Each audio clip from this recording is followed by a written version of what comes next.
My parents forbade me from coming home for Christmas because they were afraid it would be awkward in front of my sister's future in-laws. On the day of her interview, HR said, "The CEO will come in for the last 5 minutes." She didn't know that CEO was me. If you've ever been pushed away from the table simply because you didn't fit the mold someone else built for you, remember this. You can always build your own table. Where are you watching from? Tell me your story in the comments below. Austin in December carries a dry chill, not damp like the East, nor skin-cutting like the North. That afternoon, the sky was heavy and gray, but the glass towers along Congress Avenue still reflected the last golden light of the day, casting the city in a hue of weathered bronze. I stood in the 22nd floor conference room of Lumen Bridge, arms folded across my chest, eyes trailing the slow crawl of traffic winding through the tangled streets below. A few employees were still around, the clatter of keyboards and the hiss of the coffee machine echoing faintly from the pantry at the end of the hall.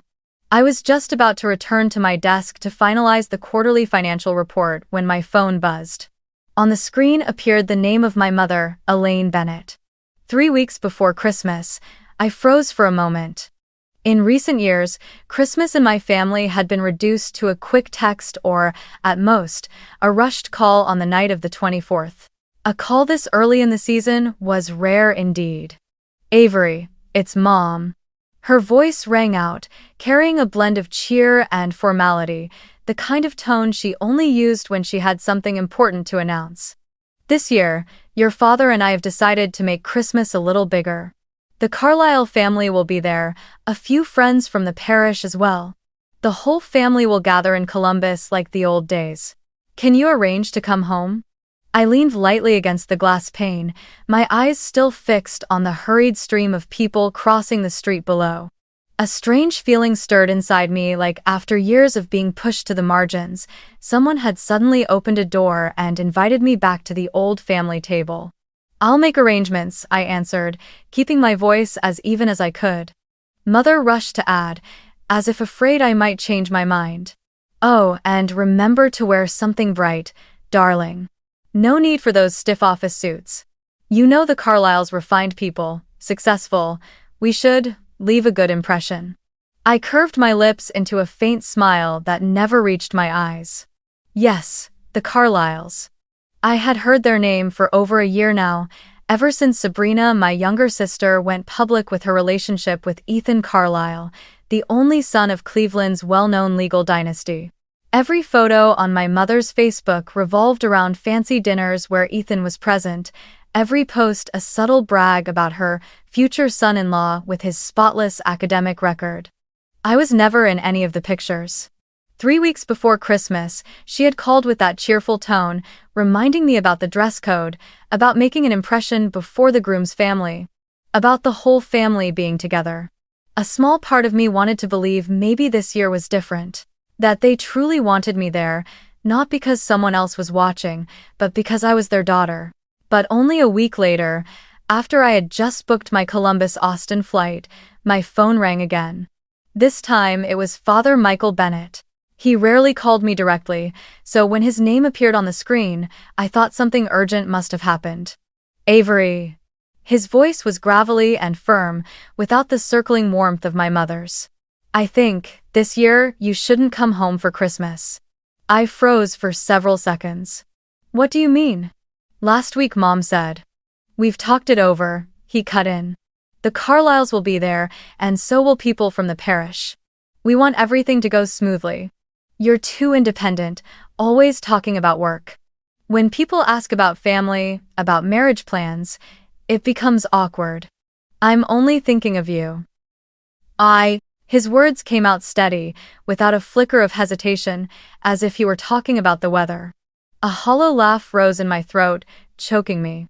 They didn't want me home not because I was busy, or because the house was too small, but because my presence, the unmarried daughter past 30, running a tech company no one in my family had ever truly understood, might make their Christmas gathering look less polished in the eyes of outsiders. I stared at the plane ticket still open on my laptop screen. One click was all it would take to refund it. On the other end of the line, my father kept speaking about family reputation, About how Sabrina and Ethan are such a perfect match. About how people will judge the eldest daughter of the Bennett family. His voice faded into static. Only one blunt thought echoed in my mind. They're not forbidding me because I've done something wrong. They're forbidding me because I don't fit the picture they want to display. I ended the call, opened the airline's email, and canceled the ticket.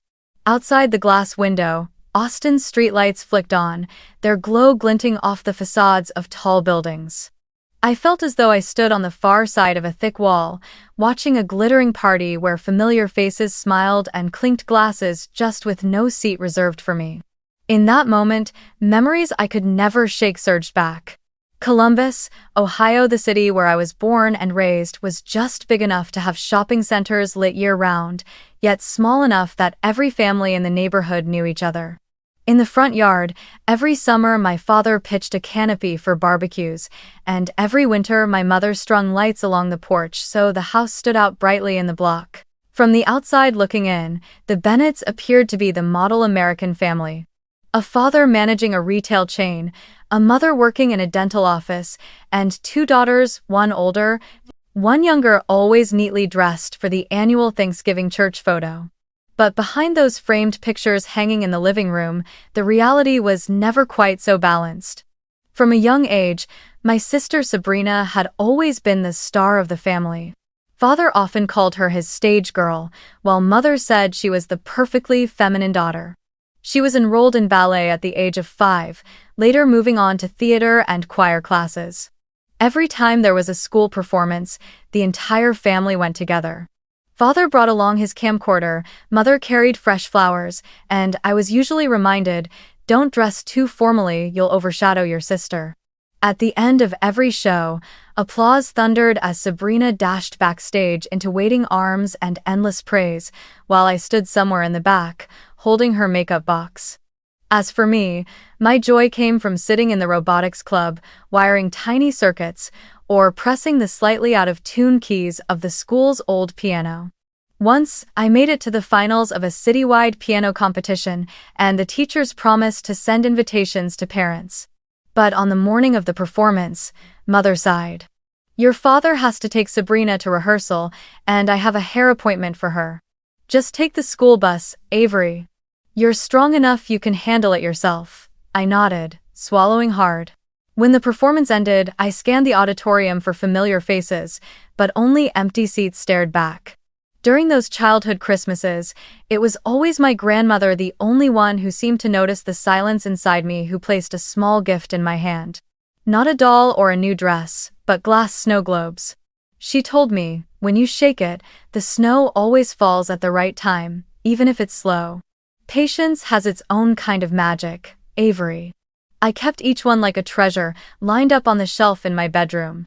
Whenever I felt invisible amid the cheers for Sabrina, I would shake a globe, watch the white flakes drift slowly down onto the tiny house inside, and imagine a world where I, too, was seen and heard.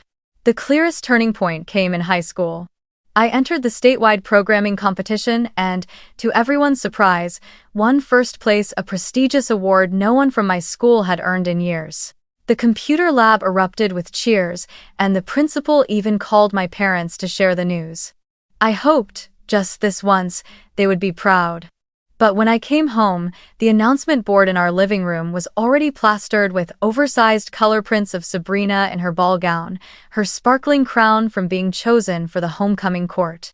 My photo, just a single small print from a cheap home printer, was tacked crookedly in the bottom corner, nearly hidden behind Sabrina's radiant smile.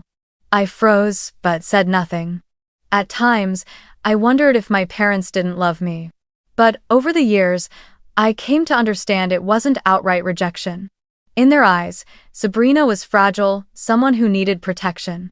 I, on the other hand, was already strong, able to handle myself. Whenever I was forgotten, their excuse was always the same. You can endure it, Avery. If your sister failed, she would shatter. And so, unconsciously, they poured all their attention, money, and opportunities into Sabrina, while I became the backup child left on the margins to build everything on my own.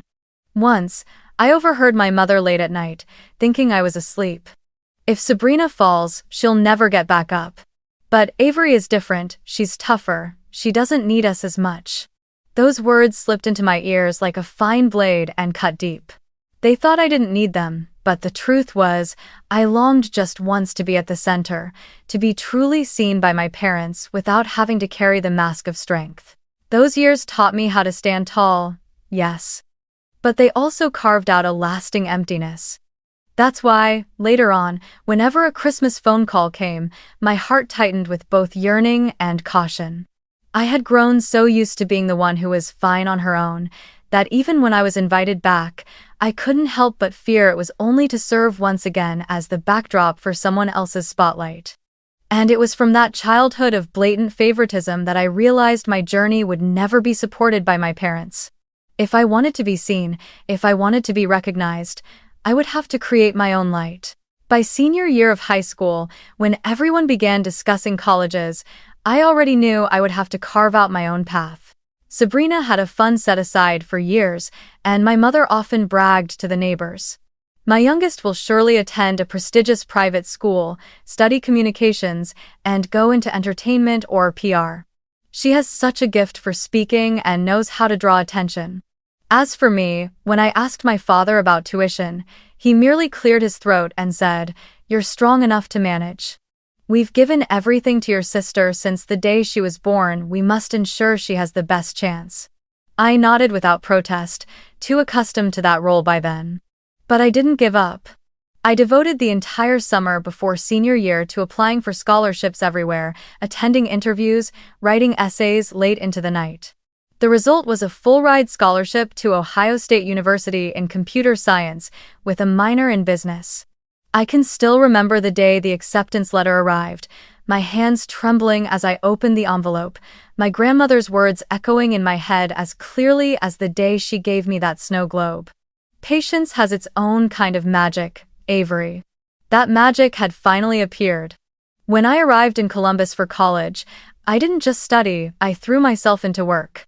By day I went to class, in the afternoons I worked as a barista at a cafe near campus, in the evenings I was a teaching assistant for the introductory programming course, and on weekends I freelanced, building websites for small shops around the city. Some nights I stumbled back to the dorm exhausted, but when I saw that my tuition and book fees were fully covered, I knew I had won an important battle. Meanwhile, Sabrina's path was entirely different. She was accepted into an expensive private university in Florida, majoring in communications. On the day she left for the airport, my parents bustled around carrying her suitcases, snapping pictures, and showering her with reminders. "Just focus on studying, don't worry about anything else. The family will take care of it all." I stood beside them, my own suitcase containing only a few plain clothes, no cameras, no farewell fanfare. I wasn't jealous, but I couldn't deny the feeling of being little more than a shadow. 2 years later, while I was cramming for finals and serving coffee on my night shift, Sabrina called to announce, "I dropped out, Avery. Those classes were so boring. I want to take a gap year, move to LA, try content creation, maybe land a job at a big entertainment company."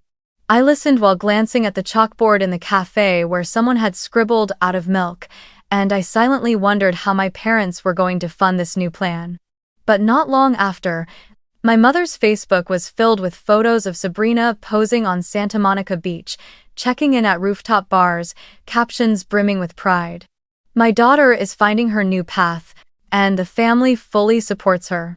Of course, that gap year was still financed by my parents. My 4 years of college were 4 years of studying while working, accumulating every bit of experience I could. When I graduated with honors, I applied everywhere and was fortunate to land a job at a small tech startup in Denver as a product analyst. It wasn't a big company, barely a dozen employees squeezed into an office space rented from an old warehouse, but I treated it as my first step. In those early days in Denver, I walked to the office through snow and wind, ate cheap sandwiches for lunch, and sat glued to the screen late into the night. I learned to read customer data, design reports, and write user stories for the dev team. Every time the product rolled out a new feature that I had contributed to, I felt a little more that the sleepless nights had been worth it. About 2 years later, when the tech boom was surging in Texas, I decided to move to Austin. The city had become a magnet for companies big and small, with a cost of living far more manageable than Silicon Valley and opportunities that stretched wide open. I packed my belongings into my old car and drove more than 1,000 miles south, my heart pounding with both nerves and excitement. I believed Austin would give me more than just a temporary chance. It could become the place where I built my future. While I was starting over with small projects in Austin, Sabrina was still living off the steady stream of money from our parents. At times, she tried her hand as a content creator. Other times, she joined a fledgling PR agency. Her Instagram overflowed with pictures of chic brunches, beach vacations, and captions filled with inspirational lines about living life to the fullest. Meanwhile, I counted every dollar to cover rent for my tiny apartment and the cost of a new computer. In the first year after graduation, I still held on to a fragile hope that Christmas would mean family reunion. I sent my mother an email, letting her know I had booked a flight back to Columbus. Her reply was short and sharp. "Avery, this year isn't convenient. The house is full, too many guests. Save it for another time." I sat frozen in front of the screen, feeling that invisible wall rise again. That was the first crack, the warning sign of the years to come, years in which I would be pushed out of Christmas with my family, openly and without pretense. I reread the words, "The house is full, too many guests," and my chest tightened. That 2-story house in Columbus was anything but cramped. It had 5 bedrooms and a living room big enough to host the entire parish. The truth was simpler. My presence did not fit the picture they wanted to display to others. I closed the laptop and told myself, "Fine. If there is no place for me at their table, then I will build my own with the effort and work they never cared to notice." From that moment on, I knew a clear line had been drawn. Sabrina would always be the center, the one cushioned and lifted up, while I would have to prove my worth entirely on my own, even if no one in the family ever acknowledged it. But from that fracture, my resolve only hardened. If I had to choose between being praised at a Christmas dinner table or building a life with meaning, I would choose the latter. The idea for Lumen Bridge didn't arrive in a dramatic Hollywood-style epiphany. It came after months of watching small businesses in Austin struggle to manage their customers. I often got my hair cut at a salon on South Lamar, where the staff scribbled appointments by hand in an old notebook, and one cancellation would throw off their entire schedule. I once spoke to a dentist in Round Rock who complained that their patient data was scattered across several different programs, none of which communicated with each other. Even HVAC repair shops faced the same issue, relying on Excel files and sticky notes plastered everywhere, with no system to predict when customers might return or when maintenance was due. I saw there, plain as day, a massive gap. Service businesses, the backbone of everyday American life, were being ignored by the complicated, overpriced CRM software built only for large corporations. So I began jotting down ideas on anything within reach, from the notebook in my backpack to the back of coffee receipts from H-E-B. I envisioned a simple CRM platform designed specifically for small businesses, but with predictive power and AI-driven system that could forecast customer behavior instead of merely logging it. Back then, AI wasn't the buzzword it is today, but I believed it could help a salon anticipate when a client might return for their next haircut, or enable a dentist to identify which patients were most likely to cancel so they could call ahead with reminders. I spent the first 18 months bootstrapping, building from nothing. I rented a small house on South Lamar, living in one room and turning the living room into an office. The furnishings were nothing more than a few IKEA desks I assembled myself, a cheap whiteboard I picked up at a flea market, and a swivel chair I bought secondhand off Craigslist. I lived on instant ramen and H-E-B coffee every day, treating them as fuel to keep going. By day I worked freelance contracts to cover rent, and by night I sat coding my product. There were nights I stayed at the screen until 3 in the morning, typing out lines of Python only to erase them, rewriting again. My mind foggy, but my hands still moving, because I believed someday the software would work. When I finally had a demo, I started knocking on the doors of investors. I pitched to more than 40 funds, from well-known names in Austin to a few small groups in Dallas. 38 of them rejected me outright. Some scoffed. CRM for salons. That's not scalable. Others dismissed me with, if it's not built for enterprise, don't bother. I listened, swallowed every word, then went back to refining the code. At last, a small Dallas fund agreed to seed me, along with 2 angel investors, one who had run a chain of dental clinics and another who operated an auto repair network. They understood the pain of the service industry, and they believed in me. On the day I signed the deal, holding that first check, I couldn't stop the tears from streaming down my face. But getting funding was only the beginning. The first 2 years, our burn rate was so intense I often woke in the middle of the night, heart pounding, terrified the company would run out of money before we had real customers.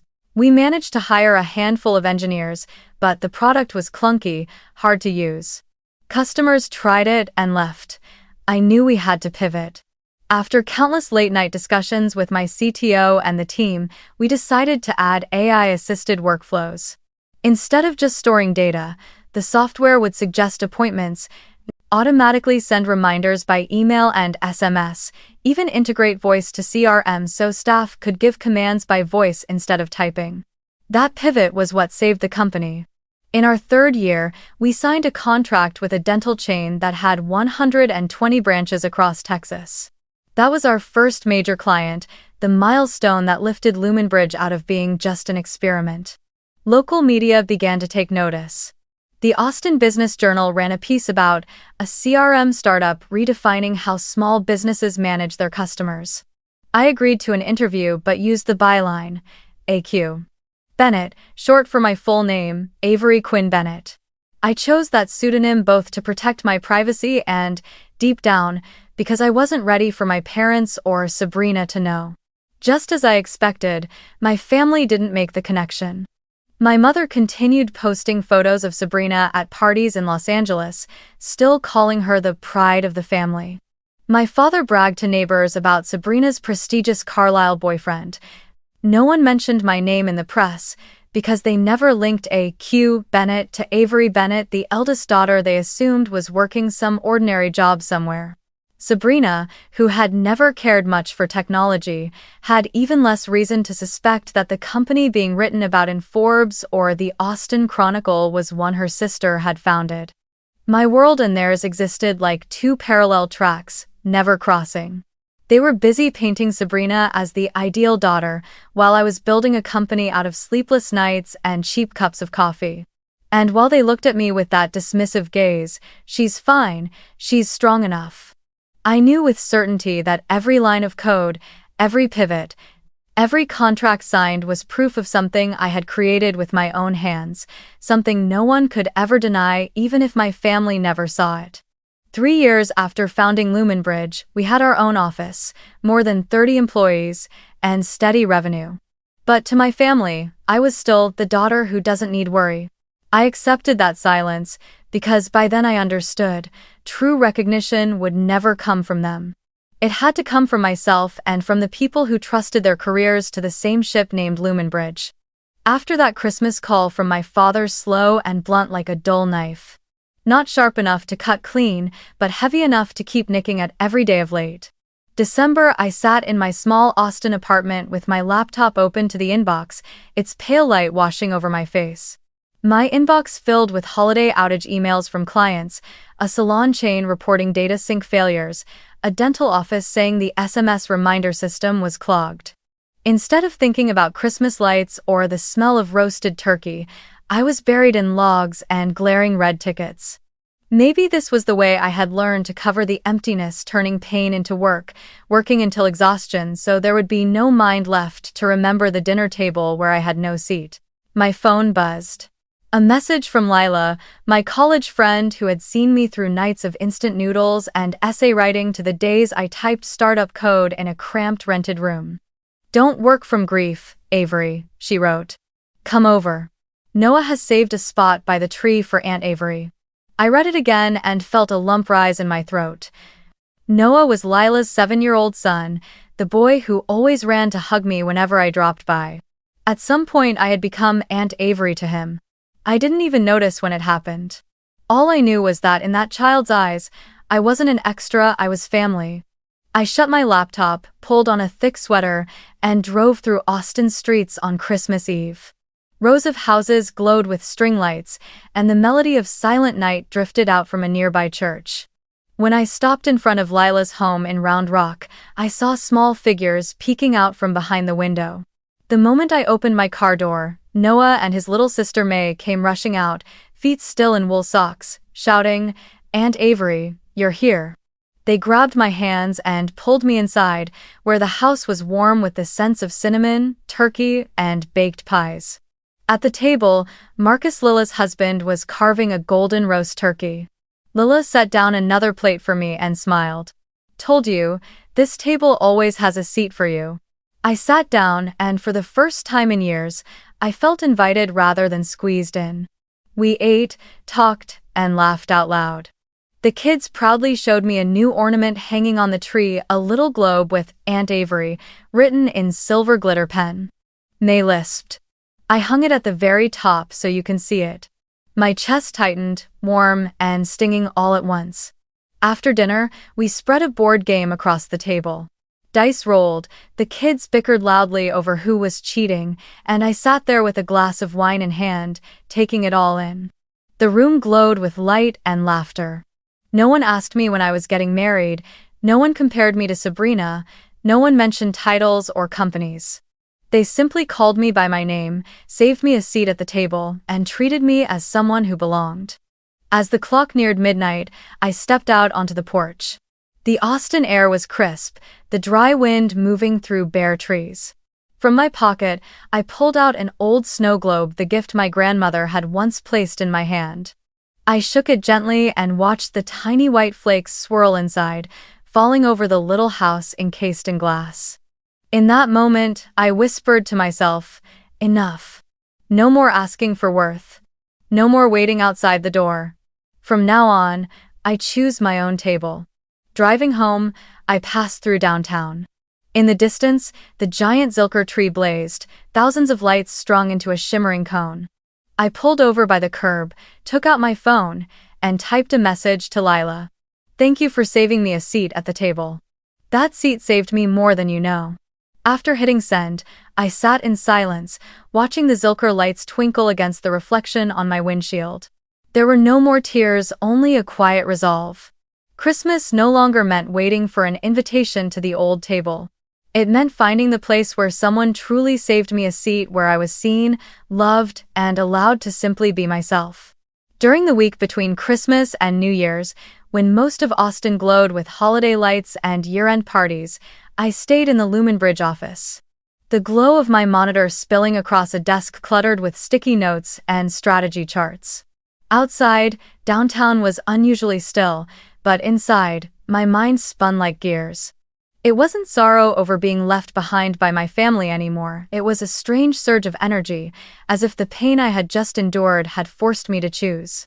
Keep knocking on the old door, or open one entirely my own. I chose my own door. For 5 straight days, I practically lived in the office, leaving my chair only to run laps around Lady Bird Lake to clear my head. I sketched out a 5-year plan for Lumen Bridge. Not only to secure our hold on the Texas market, but to expand eastward. Nashville emerged as the strongest candidate, a major healthcare hub with lower operating costs than New York, and a talent pool stretching across Appalachia. I scheduled Zoom calls with our market research team, instructing them to conduct a detailed survey of real estate and the startup ecosystem there. Every bullet point in that plan felt like a new stitch, closing the wound Christmas had left behind. By the first quarter, things moved faster than I expected. 2 Fortune 500 clients signed contracts to integrate Lumen Bridge across their entire service networks. One was a logistics company, the other a healthcare insurance giant. Those 2 names alone were enough to catapult our brand forward. I slept only 3 or 4 hours a night, but instead of exhaustion, I felt sharper than ever. Sometimes, standing in the conference room, catching the spark in my employees' eyes as I announced new wins, I thought to myself, this is my real family, the people who don't need me to prove blood ties. only to keep my word and walk the road with them. To meet the surge in demand, I worked with HR to launch a recruitment plan for 30 new roles, from AI engineers and product managers to customer support staff. We built an API marketplace, allowing outside developers to plug apps directly into our platform, an ambitious step that turned Lumenbridge from a product into an ecosystem. On a Monday afternoon, the office still carried the faint aroma of coffee from the shop downstairs. I had just walked out of a meeting about the Nashville expansion when Eloise, our head of HR, knocked on my office door. She was holding a thick folder, clipped inside the familiar blue binder of our applicant tracking system. Her expression was taut somewhere between hesitation and the strict composure of someone bound by procedure. "Avery, there's an application I think you need to see right away," Eloise began, setting the folder down in front of me. On the label, I read the name, Sabrina Bennett. My heart stalled, my eyes locked on the bold letters. "My sister," Eloise went on, her tone steady and professional, as if she were reporting any other case. The candidate applied for the senior program manager role in the AI platform division. It's the position we just posted last week, with very specific requirements. At least 5 years of experience managing tech projects, knowledge of Agile and Scrum, basic SQL skills, and at least some familiarity with the machine learning lifecycle. This application, she paused slightly, is missing a lot of pieces. Agai. I flipped to the first page. Sabrina's work history centered almost entirely on PR, brand partnerships, and media events. She led digital campaigns for multiple brands, but there was no technical detail to be found. Even the KPI section contained numbers inflated so much that HR had underlined them for verification. I swallowed hard. This was clearly not the right resume for such a technical role. But the more pressing matter wasn't the skills gap, it was the last name printed at the top. "Conflict of interest," Eloise said plainly. "You're the CEO, and the applicant is your sister. Compliance requires you to file a recusal memo immediately." I nodded and opened my laptop. Within 5 minutes, I drafted an email to the entire hiring team. I confirm a direct family relationship with applicant Sabrina Bennett. Therefore, I will withdraw from all stages of screening and interviews until the final round, if applicable, where the CEO normally participates as a member of the board. Any decision to advance or decline will be based solely on standardized scoring and reviewer comments. Eloise also logged the note directly into the ATS to ensure transparency, so no one could later claim Sabrina's application had been paved forward or blocked unfairly. Closing my laptop, I exhaled slowly. "If she makes it past round 1, how do we handle it?" I asked. Eloise had already prepared. By law, before the final round, the company must obtain written consent from the candidate, informing her that a board member who is a direct relative will be present. No names disclosed, only that a direct family member is involved, so the candidate can decide whether to proceed.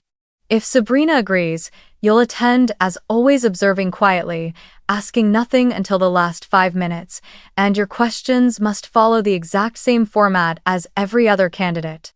I sat in silence for a long moment.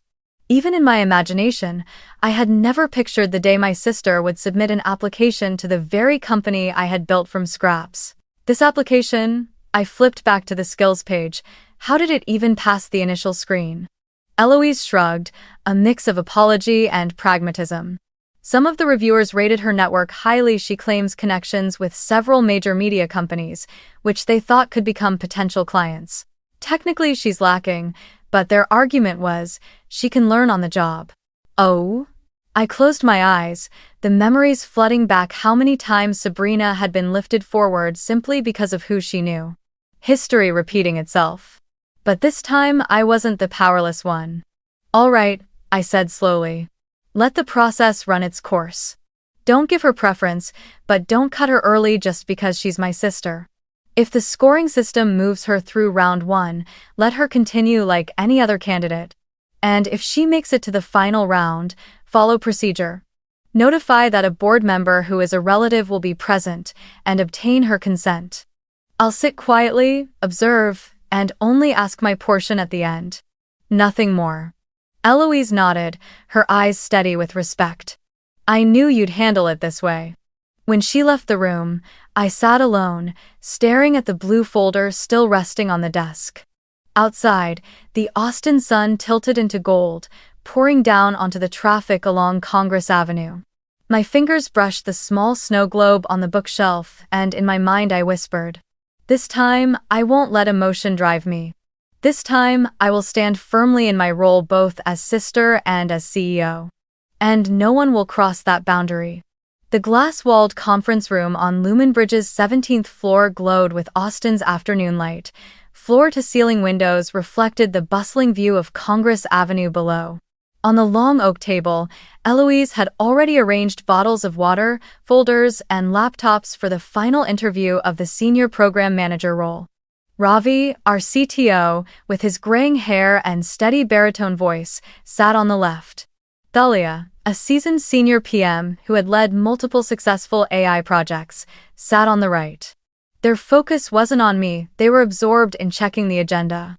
My role, as CEO, was to enter only in the last minutes, exactly as every other candidate before her had experienced. The door opened, and Sabrina walked in. She wore a chic beige blazer dress, her hair styled in loose waves, her eyes bright with confidence. She carried herself as if this room were just another familiar stage. "Thank you for this opportunity," she began, her voice sweet, her gestures polished. When Eloise invited her to introduce herself, Sabrina launched into a smooth monologue about her ability to connect people, her experience managing multi-million-dollar brand campaigns, and her belief that leadership matters more than technical details. Ravi gave a slight nod, his expression unreadable, before moving to a specific question. "If you had to set up a Kanban board for the AI platform team, where would you start? And how would you measure velocity?" Sabrina hesitated just for a moment, then quickly smiled, answering in broad strokes.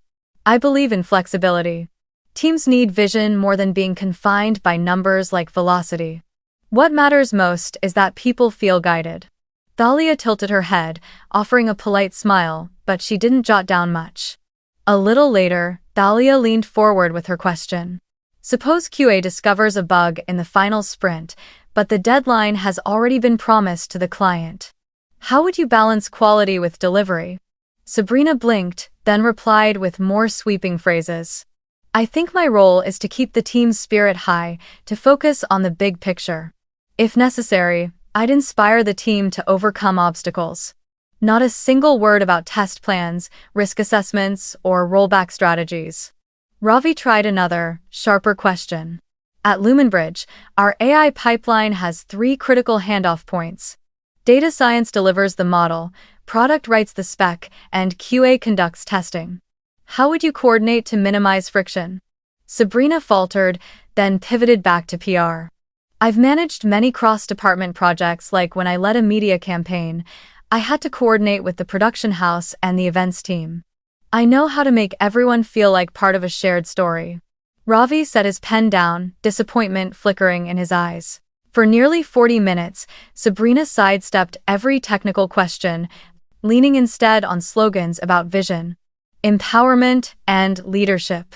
Eloise maintained a neutral expression until the clock ticked into the final minutes. She cleared her throat. "Per procedure, the CEO of Lumen Bridge will now join for the last 5 minutes. The candidate has already given consent. Please come in." The door opened. I stepped inside, dressed in a deep blue blazer, hair neatly tied back. Sabrina turned, her eyes locking onto mine, her face freezing mid-expression. Her mouth opened slightly, disbelief spilling into the room. You're the CEO?" Her voice broke. I met her gaze, my tone even. "Yes. At work, I'm AQ Bennett. And today, I'm just one member of the hiring board." Silence swept the room. I sat across from her, opened her file, and spoke softly, but with precision. "Sabrina, give me an example of a basic SQL query to calculate a retention cohort, for instance, the percentage of users who return within 30 days. Sabrina blinked rapidly, her hands twisting together. I I usually delegate that to a data analyst. My role is setting the direction, not writing SQL myself. I nodded, made a note, and let the silence settle. My second question came gently. If you had to write acceptance criteria for a feature that records customer calls in the CRM, how would you describe it? Sabrina forced a smile. I'd let the engineers define the details. My job would just be to make sure the feature creates value for customers. Thalia glanced at me, her eyes quietly confirming that the answer was nowhere near the requirements of the role. I asked one final question. In a cross-team situation where the timeline is slipping, who owns the schedule, the PM or the tech lead? Sabrina hesitated. I think anyone can own it. What matters is that everyone feels connected. Her voice trailed off, the confidence she carried at the start beginning to crack. I closed the folder, looking directly at her but without sharpness. Thank you, Sabrina. As with every other candidate, HR will follow up after the panel completes its review. That concludes our session. I rose, shook her hand the same way I had with all the applicants before. Her hand was cold, trembling. Eloise led Sabrina out of the room while Ravi and Thalia remained, exchanging heavy looks. I didn't give a verdict on the spot. That was policy. Everything would be scored against the rubric, recorded objectively.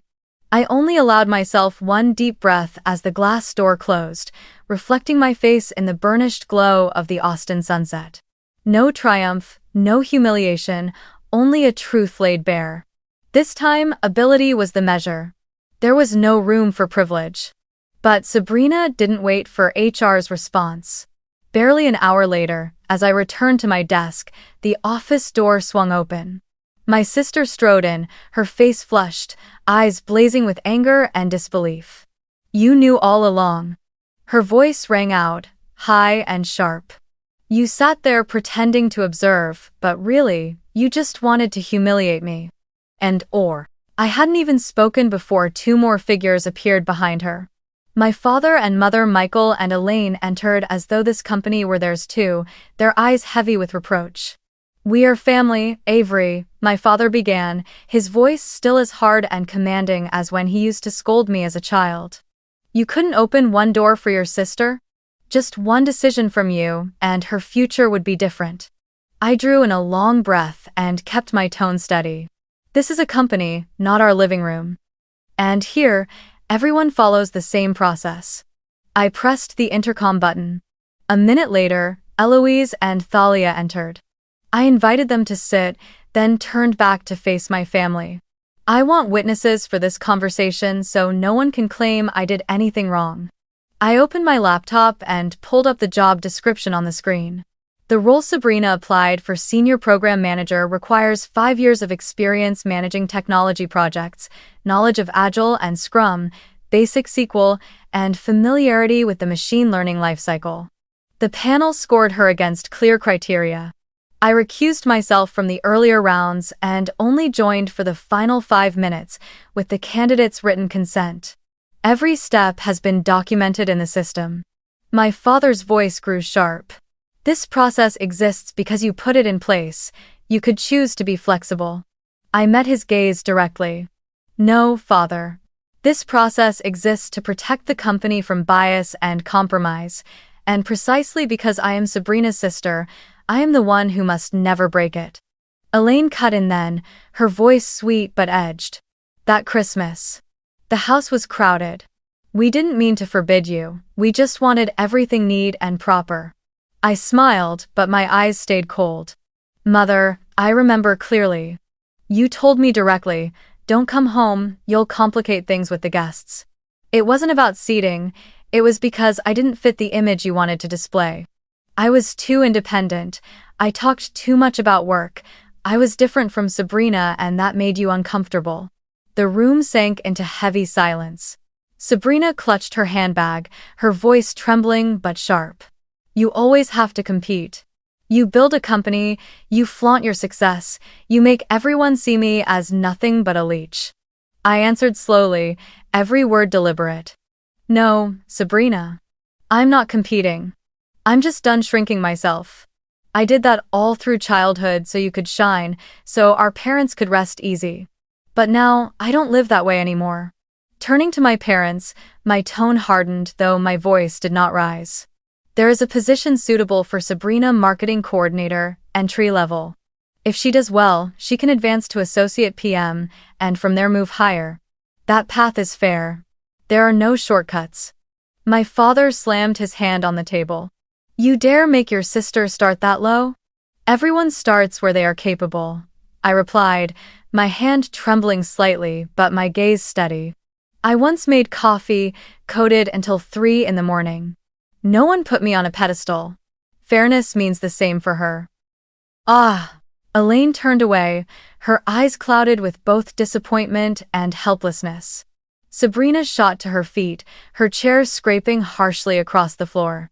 I don't need your pity, I'll find my own place. She stormed out, heels striking hard against the ground. My parents rose too, their eyes laden with reproach, and followed their younger daughter out of the room. The door closed. The office fell so silent I could hear my own heartbeat. My hands trembled slightly on the table, but I did not break. Eloise placed a gentle hand on my shoulder. You did the right thing, the process was clear, the staff will respect that. Thalia nodded in agreement. I drew in a deep breath and lifted my gaze to the window. Traffic still streamed endlessly down Congress Avenue, the Texas sun spilling across the red-tiled rooftops. I knew I had just lost something, or rather, confirmed that it had never truly existed. Yet, I also felt something else, stronger. This boundary was mine, and it would keep me whole. A week after that confrontation in the office, news of Sabrina reached me not through a family call, but via a forwarded email from a PR partner. A major promotional contract she had held with an international cosmetics brand collapsed within days. The cause?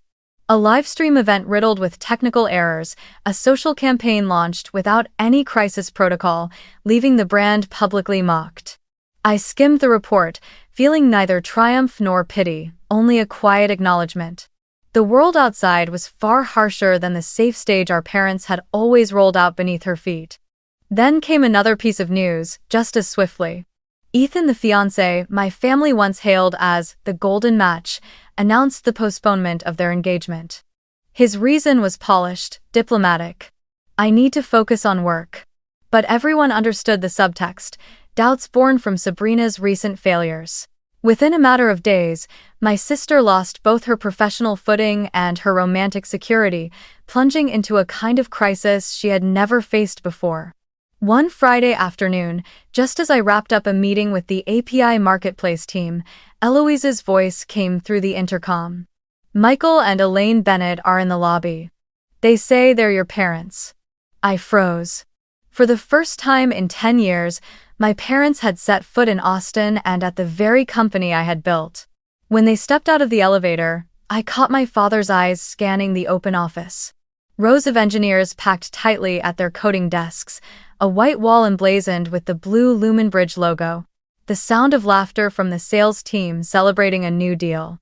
He looked older than I remembered, hair streaked with gray, his voice raspy as he muttered, noisy, but alive.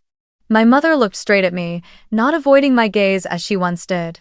She drew in a breath, her voice trembling but firm.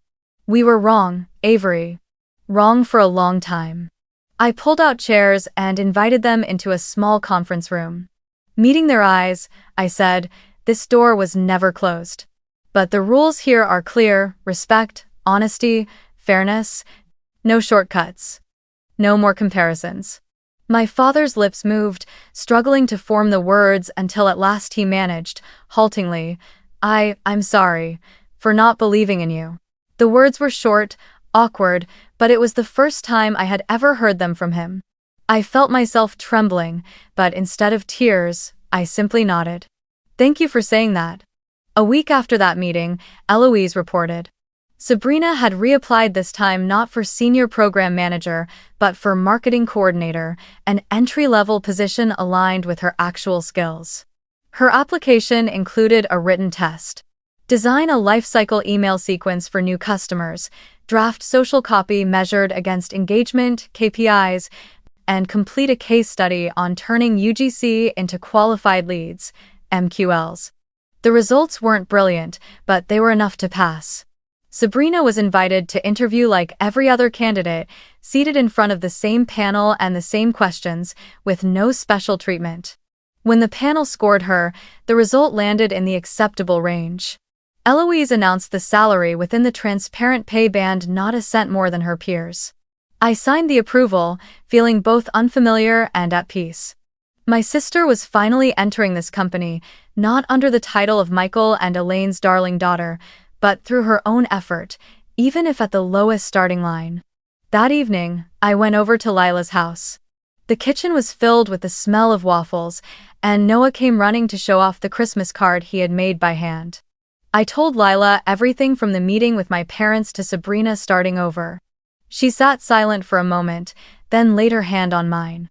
Forgiving doesn't mean forgetting, Avery. Forgiving means you stop letting the old wound drive your life. You're still driving, but now with your own hands on the wheel.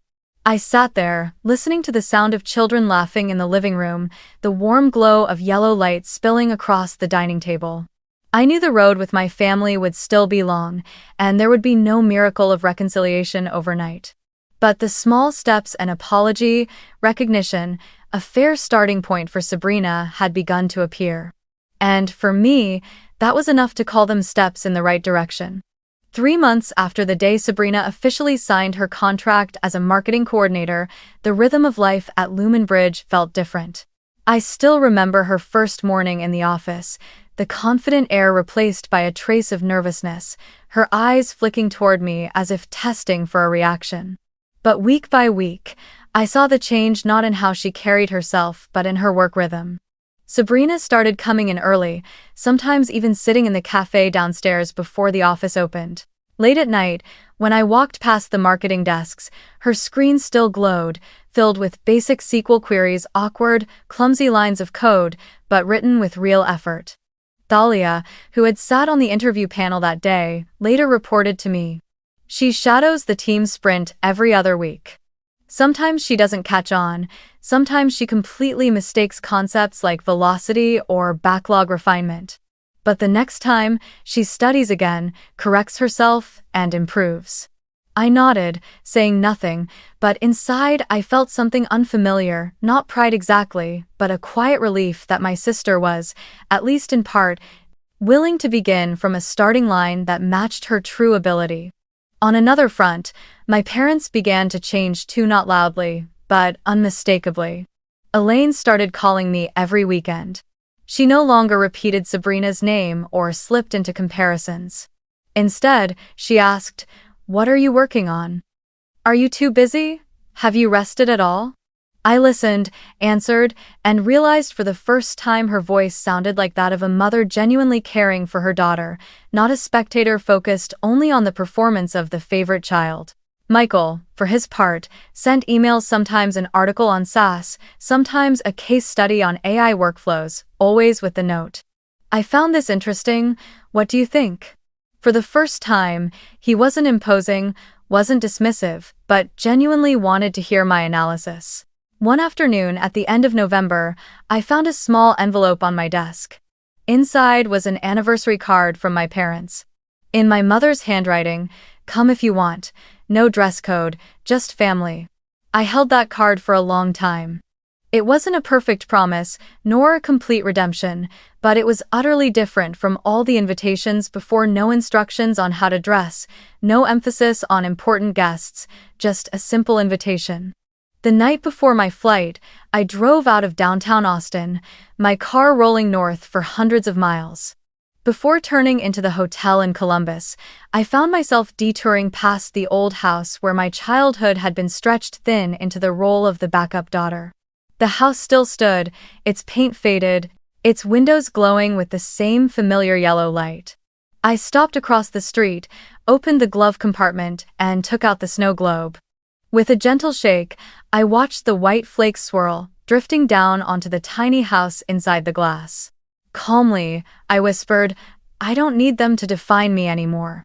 The next morning, as I walked into the anniversary gathering, I no longer counted empty chairs, wondered who sat beside whom, or worried about which eyes turned toward me. I simply chose my own table, a place to have an honest conversation with my mother, to listen as my father shared an article he had read, and to see Sabrina, focused as she told a new colleague about the time she learned how to write acceptance criteria. No grand stage was needed, only the simple feeling of having a seat without having to bow my head. That Christmas, I was no longer haunted by being shut out. I could be at Lila's house, gathered with Noah and May as they hung another Aunt Avery ornament on the tree. Or I could return to Columbus, if it felt safe, without pressure. The choice rested with me, not with conditional invitations. And now, as I tell this story, I realize something simple.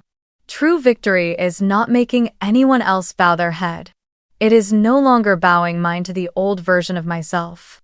I have left the old door behind and stepped into the room I built, warm enough to sit in and bright enough to finally see myself clearly.